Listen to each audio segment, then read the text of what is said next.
करने पे विश्वास करते हैं। हमारा गर्जना सिस्टम से है।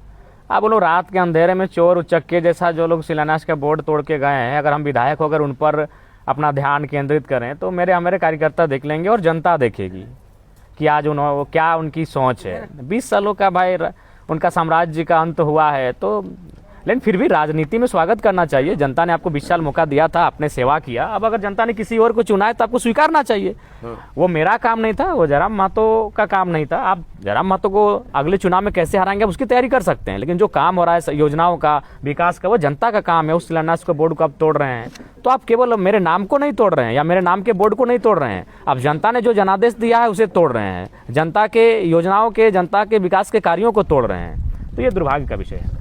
अच्छा, जहाँ पे हम लोग बैठे हुए हैं और शायद यहीं की घटना है, संतोष भाई बता रहे थे 1 महीना पहले किसी का प्रदेश में, मतलब देश के बाहर देहांत हुआ था और पार्थिव शरीर को लेके बड़ा संशय सा स्थिति बना हुआ था और अभी तक हम लोग भी किसी नतीजे पर नहीं पहुंचे हैं कि वो बॉडी आया है कि नहीं आया है, क्या कुछ चीज़ प्रोसेस में है, कुछ बताएंगे? देखिए, सारा पहला बात है कि चूँकि टेक्निकल क्या चीज़ें हैं वो बहुत कम ही लोग समझते हैं और नो डाउट चूँकि प्रवासी की हम आवाज़ हैं तो लोग ये सवाल जहन में आता है कि प्रवासी मजदूर जो हमारे घर का है। जी हाँ, बिल्कुल, हम जिस घर में रहते हैं विजय महतो के ही गोतिया यानी उनके जेठा का घर है, जहाँ हम अभी फिलहाल डुमरी में रहते हैं और उनका ही पार्थिव शरीर आज सऊदी में है। इसमें क्या है, इसमें देखिए कारण ये है कि सऊदी का रूल नियम आप भी जानते हैं, सऊदी का बहुत टफ रूल है, तो वहाँ उनको गोली लगी है। अगर सिर्फ बॉडी लेने की बात है तो बॉडी हम लोग कल ही ले आएंगे बॉडी। हम लोग मुआवजा को लेकर और एम्बेसी से हमारी बात हुई, वहाँ के जो कंपनी के पदाधिकारी हैं उनसे मेरी बात हुई, जो हमारे मंत्री हैं राज्य के उनसे मेरी बात हुई और जो राज्य के विभागीय सचिव हैं उनसे भी मेरी बात हुई। और मसला यही है कि हम लोग मुआवजा की मांग कर रहे हैं और उनका कहना है कि जब तक कोर्ट का निर्णय नहीं आएगा हम लोग मुआवजा के लिए कुछ स्टेटमेंट क्लियर नहीं कर पाएंगे। जो भी मुआवजा देंगे, लेकिन कोर्ट का निर्णय आएगा तभी हम लोग देंगे। अगर सिर्फ बॉडी की बात है तो बॉडी कल ही आ जाएगा, उसके लिए एनओसी देना होगा। तो इसीलिए तकनीकी चीज़ें जनता नहीं जान रही, इसीलिए विपक्ष वाले नो डाउट कहीं सोशल मीडिया में या यहाँ वहाँ गुमराह कर रहे होंगे, लेकिन सच्चाई यही है। अगर केवल पार्थिव शरीर की बात है तो पार्थिव शरीर विजय कुमार महतो का कल ही प्रक्रिया हो जाएगा और जो जितना समय लगे आने में वो आ जाएगा। लेकिन यहाँ पेंच फंस रहा है मुआवजा में, और मुआवजा को लेकर तमाम जो विभाग हैं, चाहे वो एम्बेसी हो या फिर कंपनी के पदाधिकारी हों या राज्य के जो प्रवासी विभाग को देखने वाले अधिकारी हों, पदाधिकारी हों, उनका एक ही चीज़ कहना है, एक स्वर में कहना है कि जब तक कोर्ट का निर्णय नहीं आएगा तब तक हम लोग मुआवजा को लेकर एश्योर नहीं कर सकते हैं कि हम कितना मुआवजा देंगे और क्या देंगे। तो वहीं पेंच फंस रहा है। बाकी अगर पार्थिव शरीर की बात है वो कल भी आ जाएगा, वो परसों भी आ जाएगा। परिजन जब एनओसी लिख कर देंगे पार्थिव शरीर भारत देश आ जाएगा, झारखंड आ जाएगा।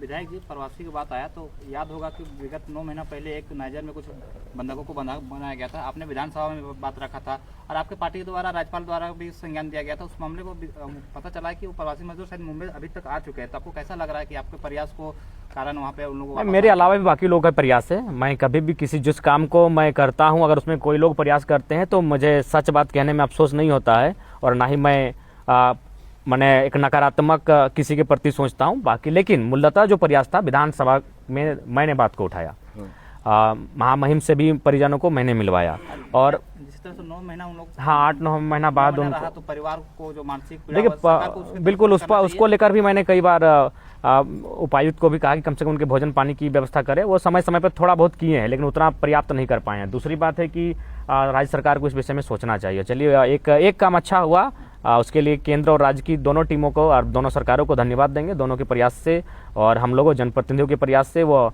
5 मजदूर वापस आ रहे हैं, ये मैंने खुशी की बात है। लेकिन विजय बाबू का पार्थिव शरीर ना आना ये भी एक दुख का बात है। उसके लिए अभी फिलहाल विधायक नहीं, कुछ कानूनी दांव पेच है जो दोषी हैं और दोषी नहीं है कह सकते, उनका भी अपना सब अपने अपनी जगह पर अपने सोचने का नज़रिया ठीक होगा। तो हमारा जो सोचने का नज़रिया है परिजन के माध्यम से कि भाई मुआवजा मिलना चाहिए। तो मुआवजा नहीं मिलने के कारण हम लोग मतलब काफ़ी जिद पे अड़े हैं कि मुआवजा दीजिए और पार्थिव शरीर को वहाँ से भेजिए। तो यही समस्या है और यही तकनीकी समस्या है, इसको समझना होगा।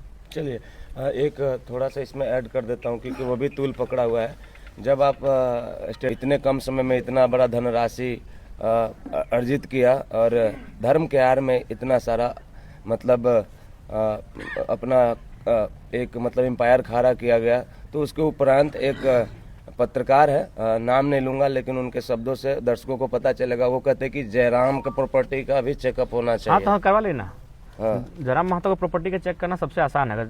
इसलिए आसान है कि जयराम महतो एक पार्टी का सिंगल विधायक है, उसको ना सत्ता का सपोर्ट मिलेगा, ना विपक्ष का सपोर्ट मिलेगा, ना उसको बीजेपी का सपोर्ट मिलेगा, ना जेएमएम का सपोर्ट मिलेगा। मेरा प्रॉपर्टी इजीली चेक हो जाएगा। मेरा जो पुश्तैनी जमीन है, मेरा दादाजी के नाम से 4 एकड़ 87 डिसमिल, उससे अगर 1 डिसमिल ज़्यादा मिलेगा तो कहिएगा, हम पे आरोप लगाइएगा। और अगर 1 डिसमिल कहीं लेंगे भी तो हम बता देंगे कि हमने यहाँ लिया है। हम नाम ले लेते हैं, तीरथ जी है, ठीक है यार, उससे कम फेमस हम नहीं है। सुनिए कहा है, उस सब पे हम बात करेंगे। नहीं हम ही ले लेते हैं। हम हमको बात थोड़ा सा करेंगे लग रहा सब था कि रोस्ट नहीं करें। हम ये बोल रहे हैं कि उन लोग पहले अपना स्टैंड क्लियर करें। रेस्टोरेंट चेक करें। हजारीबाग के जयराम महतो जी का मामा का रेस्टोरेंट में कौन जयराम मामा जी जी? का पैसा लगता है, वो कौन बोले हैं, मामा? मतलब ऐसा जाके चेक कर ले कौन मामा।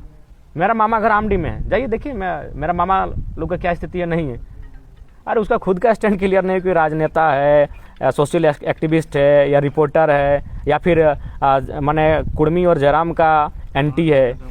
जानते हैं क्या बोले हैं कि जब जब जयराम महतो का प्रसिद्धि गिरता है तो उनका उदंडता बढ़ जाता है। ठीक है, आपके लिए कहा वो गया। कितने माने साधु हैं, कितने संत हैं, पूरा दुनिया जानती है, कितने उनका क्या संकीर्ण मानसिकता है, कितनी निम्न और तुच्छ सोच है, वो सभी जानते हैं।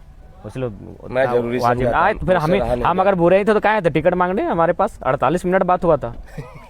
अगर हम बुरे ही आदमी थे तो पार्क लाइन के होटल में डुमरी में 48 मिनट बैठ के क्या आए थे? बस 1 ही साल पहले आए थे, तो टिकट मांगने ही आना चाहिए था। वो विधायक सब जी, आपको लेकर हमेशा एक सवाल बने रहती थी कि डुमरी के विधायक है पर टुंडी में रहते हैं, अभी डुमरी में रहना शुरू कर दे तो जनता में क्या फीडबैक है?